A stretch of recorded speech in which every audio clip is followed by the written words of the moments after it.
Hey everyone, I'm Josh. And I'm T. And this weekend we've been hanging out at Burraga Dam.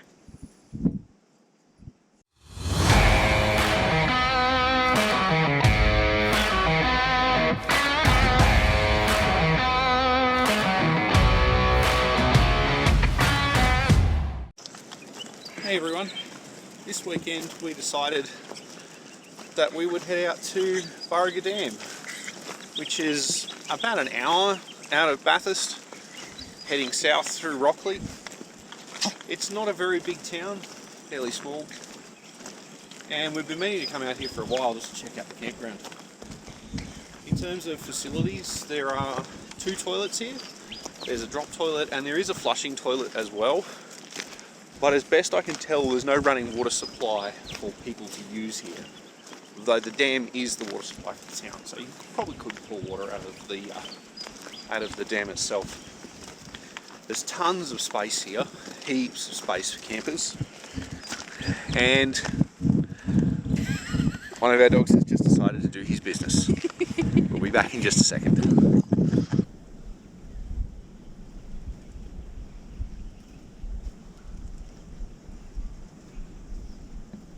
And that brings me to my next point. This place is dog friendly, and we have come out here with the dogs this weekend. Now, we're actually filming this on the day that we're leaving. The reason we're filming this on the day that we're leaving is because when we came out here, the weather was not real great, and we came out fairly late on Friday night. And copped the store. See if I can get something.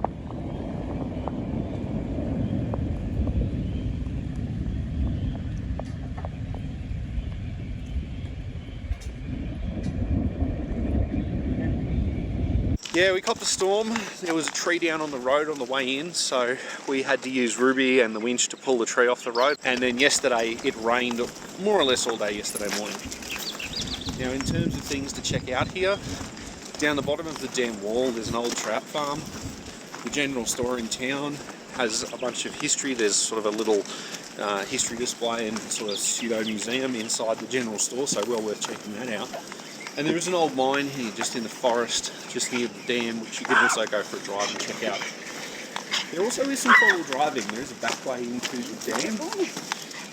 There is a back way into the dam, although I don't recommend doing it if it's wet. We did it, and yeah, we might have got Ruby stuck. There's no might about it, you did.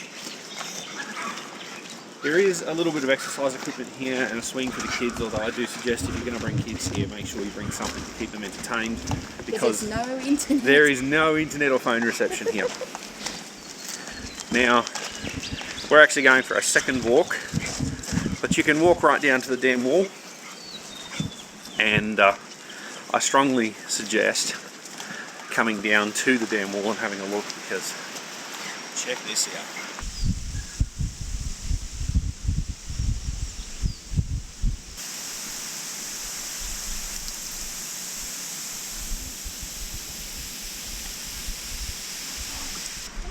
So you can walk through what looks like the extra spillway.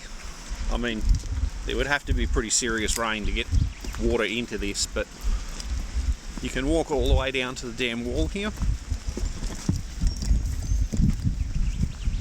And it really is quite pretty.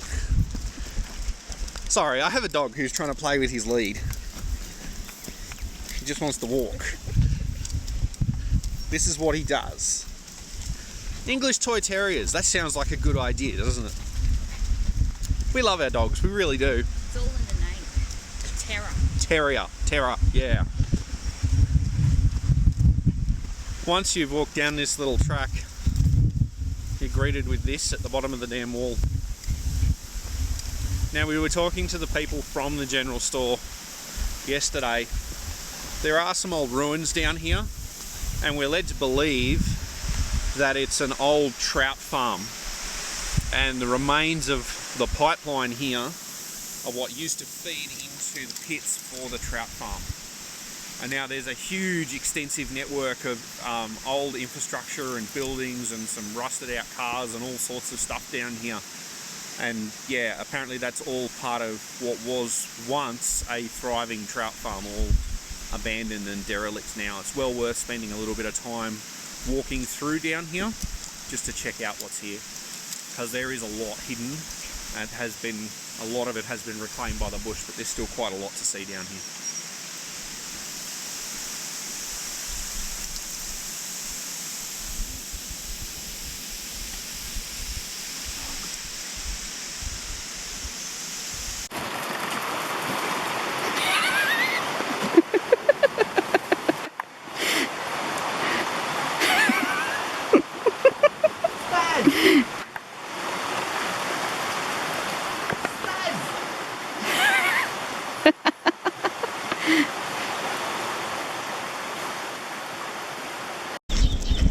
Once you've been down the bottom of the dam and had a look at the dam wall and the old ruins, it's worth going for a drive and having a look at the old mining site and checking out the old chimney.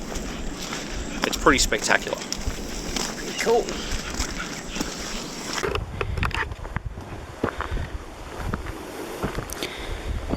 So this is above those tunnels. Yeah, and each one of these mounds lines up with the tunnels underneath.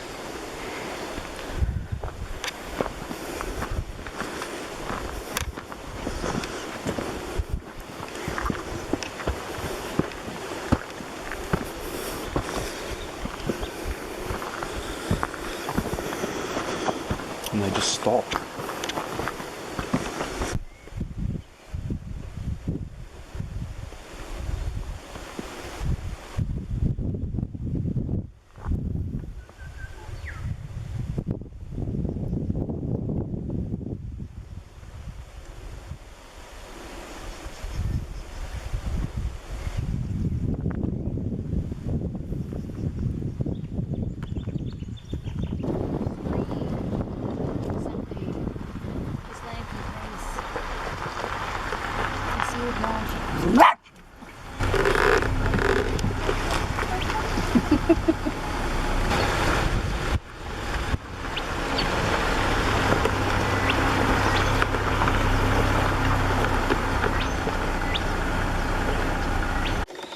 I'm better at working the functions, but you're a better photographer in general, so.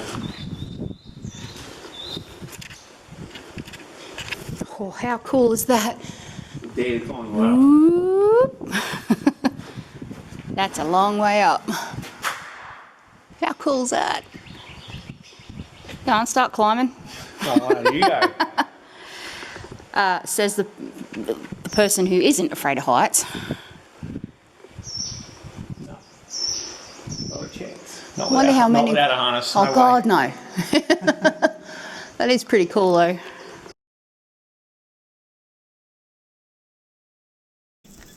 Don't forget to like, subscribe and share this video. Once you've checked out the ruins, you can come into the dam the back way from the east, from the road that goes to Oberon. But if it's wet, make sure you've got a four-wheel drive equipped with a winch, because everything was going really well until it wasn't.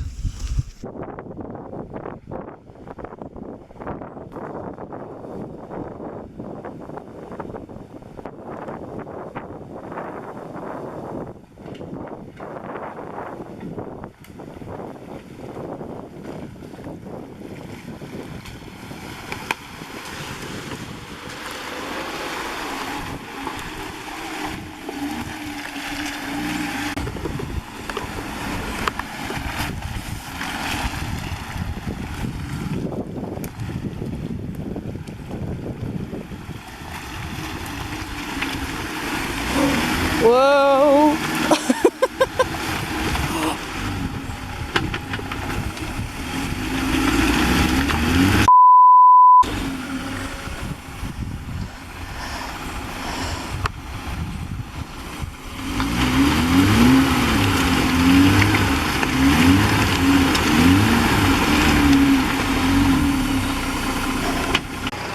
So this is the aftermath of Josh going into a deep rut.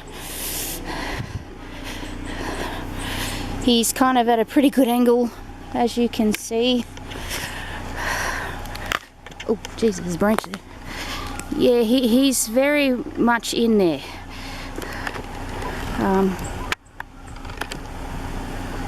Yeah. Right, if you're going to film this, I need you. I'm going way up there. Length of the winch line in front of it. Yeah, I get it. I'm just, whoa.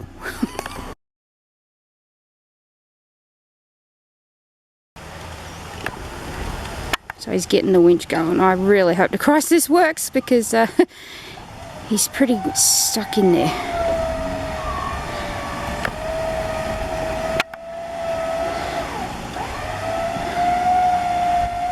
Oh, God, his wheels are really hooked over.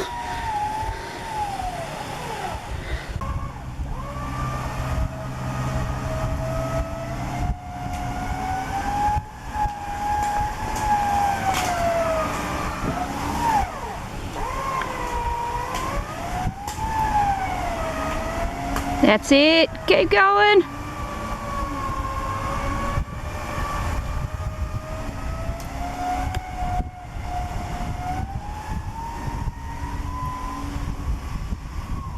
Yay! Freedom!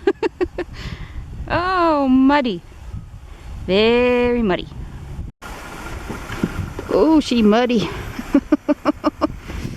Oh my goodness.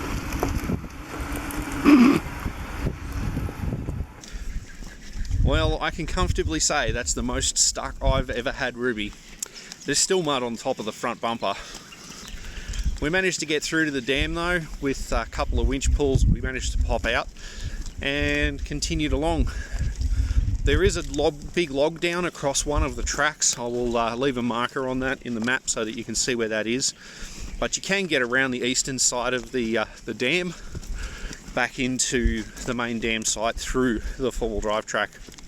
There's all sorts of little tracks through here. A lot of them aren't marked, so we didn't check any of those out. But if you are interested in four-wheel driving, there is certainly some challenging stuff through here if you want to go for a little bit of a play.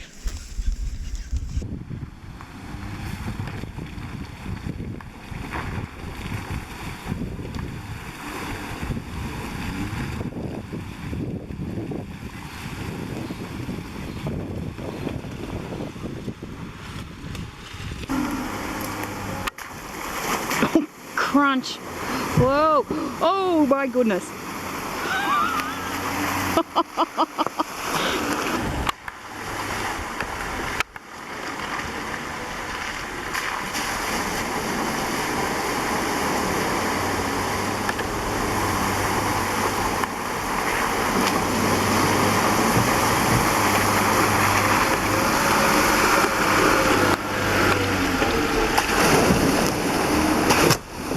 Crunch it.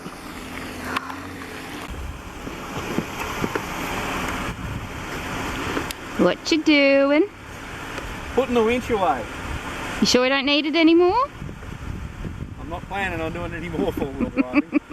We had to do it anyway because we did that tree yesterday, but Yes, we did. we did a little bit more today. A little bit more. There's still some remnants in there. Oh. I am not cleaning this. So when it bottomed out, it smashed the tow bar plug.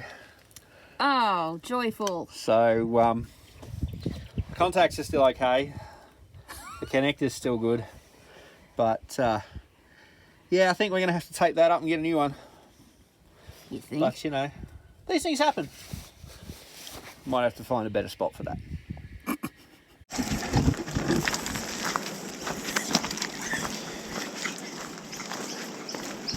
There's all sorts of little dispersed camping sites right throughout the area. There's sites down by the water, there's sites out on this little peninsula.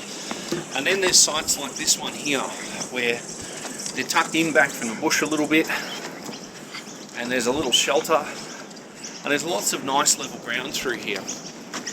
But there's heaps and heaps of spots all through here. And it could have been the weather, but on the weekend that we came, there was not very many people here at all. There's fire rings aplenty, although there's no sign saying that they specifically want you to use the fire rings. We do believe though that if you're coming to a site that is dispersed with fire rings, that you use them instead of setting up fires on the ground just wherever you want. there is evidence of lots of people just starting fires in random places. I would suggest if you want to start a fire in a location that's not in a designated fire pit, that you bring and set up your own fire pit, because it's just a little bit less damage to the ground. Fishing is permitted here at the dam, and there certainly are lots of people doing that. Apparently there's trout, carp and a few other species in here. I'm not that big a fisherman, so I wouldn't know. I would akin my fishing to trying to fish. The catching part always seems to elude us. There's heaps of native wildlife, lots of birds up in the trees, kangaroos on the ground. There's lots. They're going to be up in the tree too.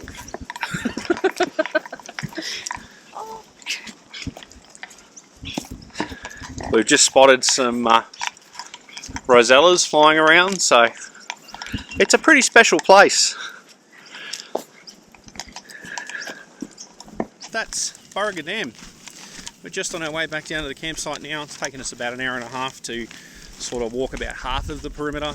The complex itself is actually quite large. It does extend quite a fair way west, and it sort of wraps around some private property, and it looks like on the maps you might be able to get onto the other side, but we haven't been through there.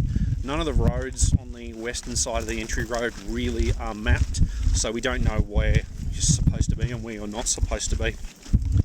But in summary, lots of space, lots of dispersed camping, plenty of tables, chairs and fire rings. Very clean, very clean. So 2 toilets, there's a flush toilet and a drop toilet, both kept in very good order. If you're going to come here, this is a pack everything in, pack everything out. There are bins here, but if you've got the ability to take your rubbish home, you know, like, that's the right thing to do, so do it. We are definitely going to be back. And definitely support the local town, because without the campers it actually gives them that bit of a boost. Yeah, it's very small town. They have a local club and a general store. Pay a visit to one of them and grab a feed. We grabbed lunch at the general store yesterday, and very yummy. Yeah, it was very good. I hope you've enjoyed this video. I'm Josh. I'm T. And this has been Ruby the Rubicon. Cheers. Hooroo.